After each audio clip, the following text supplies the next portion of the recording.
Hello, kids. This is Mr. Flanagan, and this week we're going to talk a little bit about frogs.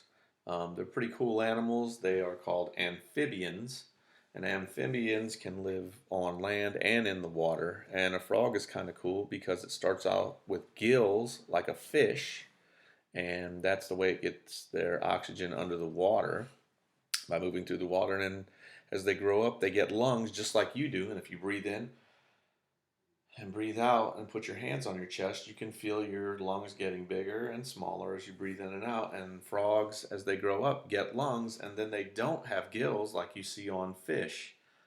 So this story is called Little Frog and the Spring Polliwogs. And a polywog is a different way to say tadpole. And tadpole is a baby frog that swims around and it looks like a fish. But there you can also call them polliwogs too. So here is our story. Little Frog looked down into the clear spring pond. It was green. She liked green.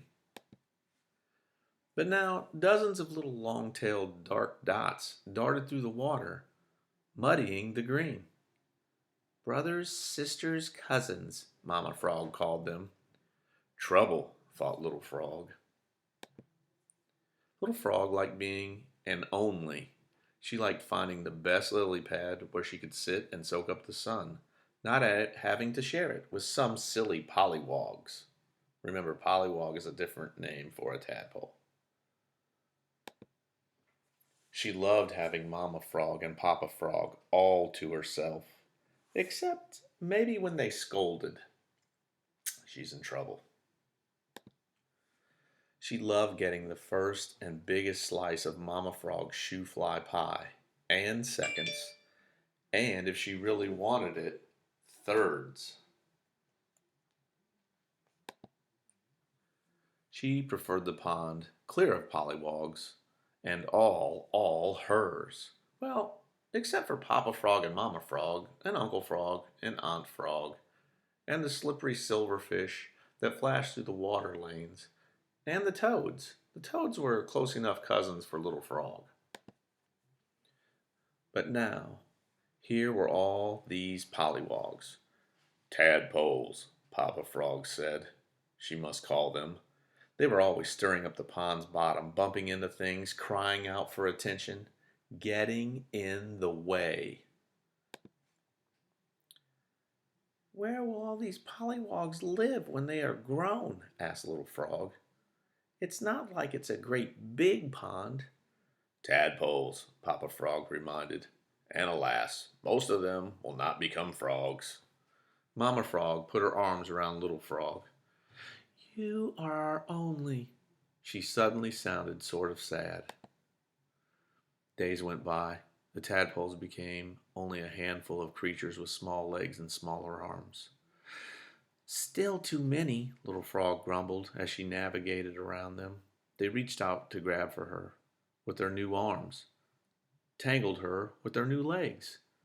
No, said Little Frog. Bad tads. By the time it was fully spring, there were only 3 tadpoles left. Little Frog thought them ugly and annoying, but Mama Frog held them in her arms. She sang them frog lullabies, called them Dumpling and Greenling. She used to call Little Frog that. Little Frog sat alone on a lily pad and felt terribly, horribly sorry for herself. Now all the grown-ups were underwater getting ready for a big block party. There would be greens and shoe fly pie and a gallon of bug juice. So no one saw the big red boots and the long skinny poles and the stringy nets. No one but Little Frog pouting on the pad. Suddenly she remembered Uncle Frog's warning. Boys with nets and off you gets. She leaped into the water, surprising the pollies. But instead of swimming down to the pond's bottom as any thoughtful frog would do, those silly creatures headed directly to where the red boots waited with their nets.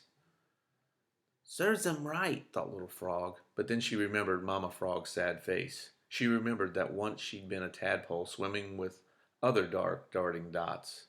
For the first time, she wondered what had happened to all of them. Waving her arms like flags until she got their attention, she boomed out, No!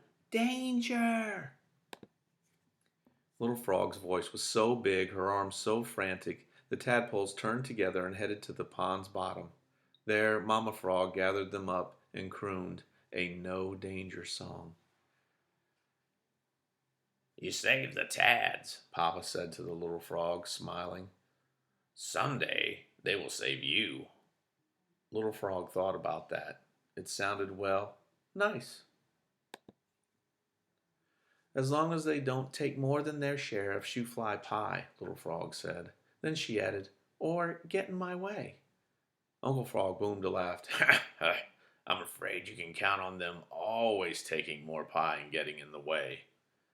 How do you know? Asked Little Frog. Uncle Frog pointed to Papa Frog.